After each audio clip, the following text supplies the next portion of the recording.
Hi students, today we are going to discuss about the Coulomb's inverse square law of magnetism. So இதை வந்து எங்கேயோ கேள்விப்பட்ட மாதிரி இருக்கா. ஸோ அதை எங்கே நம்ம பார்த்துருக்கோம் அப்படின்னு சொன்னால் Coulomb's inverse square law of electric charge electric ஃபீல்டுன்னு நம்ம பார்த்துருப்போம். அதாவது ஃபர்ஸ்ட் லெசனில் பார்த்துருப்போம். ஓகேங்களா. அப்போது என்ன எப்படி பார்த்துருப்போம் அப்படின்னு சொன்னால் டூ எலக்ட்ரிக் சார்ஜஸை வந்து ரெஸ்ட்டில் வந்து ஒரு இடத்துல பிளேஸ் பண்ணிட்டோம் அப்படின்னு சொன்னால் அதுக்கு நடுவில் அதுக்கு in between the two charges what kind of charges what kind of forces will be created அப்படின்னு சொல்லிட்டு பார்த்துருப்போம். ஓகேங்களா. ஸோ அதே தான், ஆனால் instead of electric field just we put the bar magnets. So consider two bar magnets A and B. Consider two bar magnets A and B as shown in a figure. When the north pole of a magnet A and when a north pole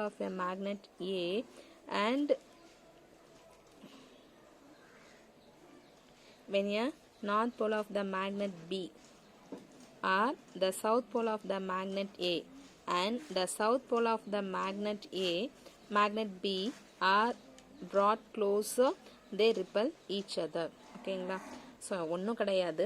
இப்போது இது வந்து magnet A, இது magnet B. ஓகேங்களா.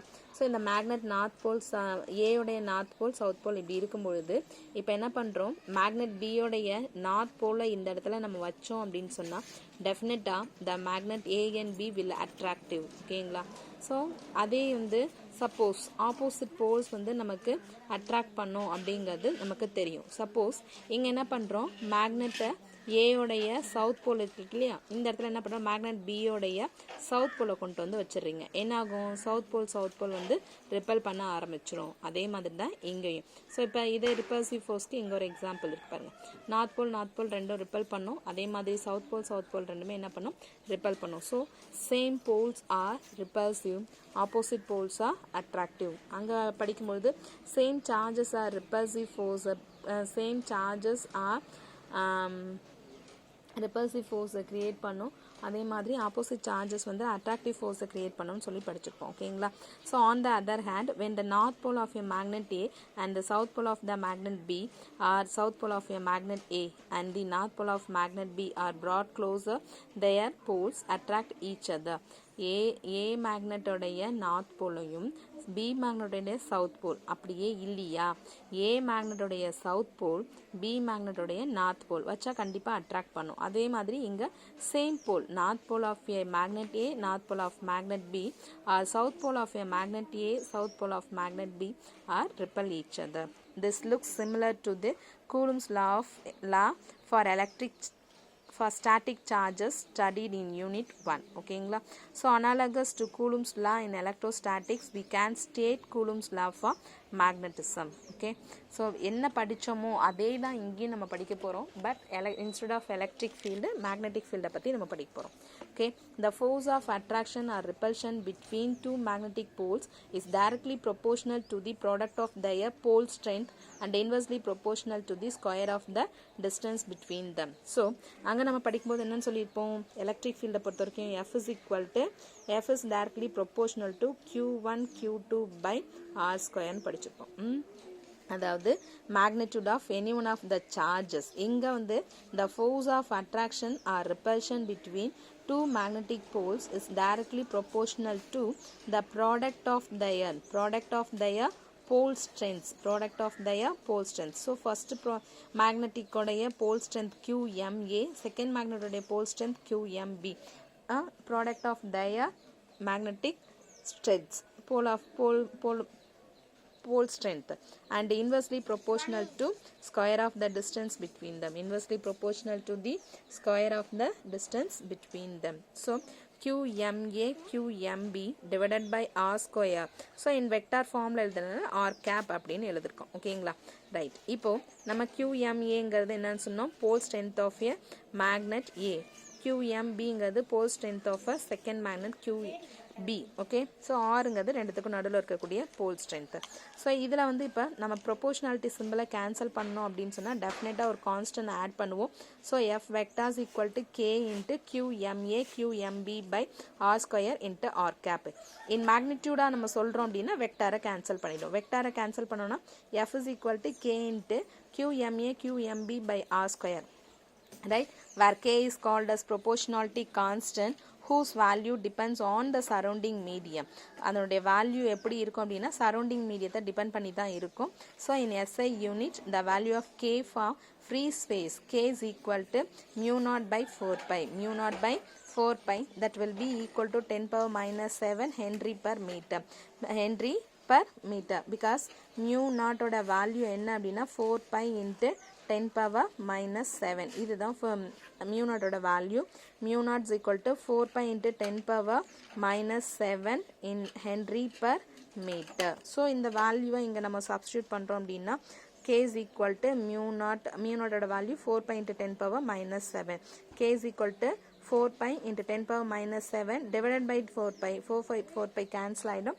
So the k value is equal to 10 power minus 7 Henry per meter where mu naught is the absolute permeability of free space அங்க epsilon நாட்னு பார்த்துருப்போம் electric ஃபீல்டில் epsilon நாட்னு பார்ப்போம். Epsilon not அப்படிங்கிறது என்னென்னா permittivity, இங்கே வந்து பெர்மியபிலிட்டி. ஸோ மேக்னெட்டிக் ஃபீல்டில் mu not அப்படிங்கிறது என்ன அப்படின்னா permeability of free space or vacuum. Okay, H stands for Henryன்னு சொல்லியாச்சு.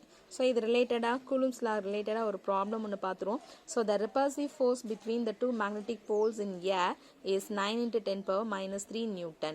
If the two poles are equal in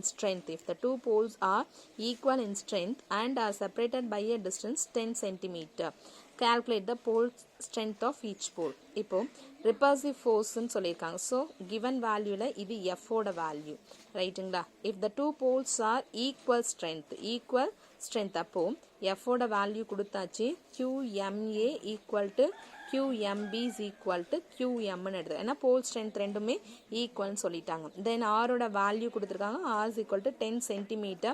so சென்டிமீட்டரை மீட்டராக எப்போவுமே கன்வெர்ட் பண்ணிவிடுவோம். கன்வெர்ட் பண்ணணும் அப்படின்னா 10 into 10 power minus 2 meter. சென்டிமீட்டரை மீட்டராக கன்வெர்ட் பண்ணோம்னா 10 power minus 2ஆல் மல்டிப்ளை பண்ணணும். ஓகேவா.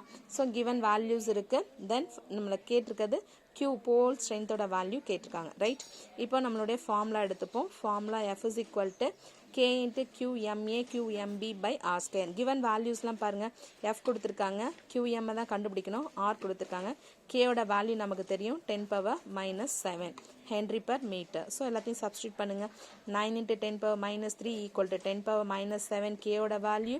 QMA equal to QMB is equal to QM. therefore ரெண்டுத்துக்குமே நம்ம QM அப்படின்னு QMAக்கு பதிலாகவும் QMBக்கு பதிலாகவும் சப்ஸ்டியூட் பண்ணால் QM ஸ்கொயர். ஆரோட value 10 into 10 power minus 2 whole square. Right, இப்போது QM இருக்கு இல்லையா, இதை சால்வ் பண்ணுவோம். எப்படி சால்வ் பண்ணணும்னா 10 power minus 7 QM ஸ்கொயர், இங்கே 10 ஸ்கொயர் 100 10 power minus 4. ஓகே, நமக்கு QM ஸ்கொயர் இருக்குது.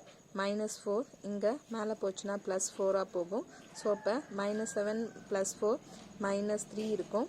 அண்ட் இங்கே 100ங்கிறத 10 ஸ்கொயர்னு எழுதலாம். 10 ஸ்கொயர் மேலே போச்சுன்னா minus 2. So minus 3 minus 2 minus 5ன்னு மாறிடும். minus 2 minus 3 minus 5ன்னு மாறும். So 9 into 10 power minus 3 equal 10 power minus 5 QM square. ஓகேங்களா. ஸோ QM ஸ்கொயர் மட்டும் இங்கே வச்சு மீதி எடுத்துகிட்டு போயிட்டோம் அப்படின்னா QM square equal 9 into 10 power minus 3 minus 5 இந்த சைடு ரொம்ப டிவைடில் வரும். ஸோ மேலே போச்சுன்னா ப்ளஸ்ஸாக மாறும். ஸோ 9 into 10 ஸ்கொயராக மாறிடும். ஏன்னா minus 5 மேலே போச்சுன்னா +5 minus 3 10 power 2. ஸோ 10 power 2னா என்ன அர்த்தம் அப்படின்னா 100. ஸோ 900. QM ஸ்கொயரோட வேல்யூ 900 அப்படின்னா QMோட value 30 metre. Sorry, Q pole strength அப்படிங்கிறதுனால வெபர் அப்படின்னு சொல்லலாம். அப்படி இல்லைனா நியூட்டன் பெர் டெஸ்லான்னு சொல்லலாம். ஓகேங்களா. ஸோ இதுதான் வந்துட்டு magnetic Coulomb's inverse square law of magnetism. இதுக்கான ஃபார்முலாஸ் அண்ட் அதாவது அதனுடைய தியரியும் ப்ளஸ் அது ரிலேட்டடான ப்ராப்ளமும். ஓகேங்களா? ஸோ இதை பார்த்துங்க. நெக்ஸ்ட் வந்து magnetic field at a point along the axial line of the magnetic dipole. So இந்த டாப்பிக்கும் நம்ம எலக்ட்ரிக் ஃபீல்டெல்லாம் படிச்சிருக்கோம்.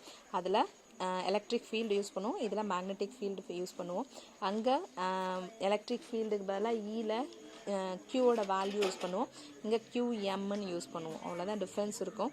ஸோ இதை வந்து டீட்டெயிலாக நெக்ஸ்ட் கிளாஸில் பார்ப்போம். ஓகேங்களா? Thank you students.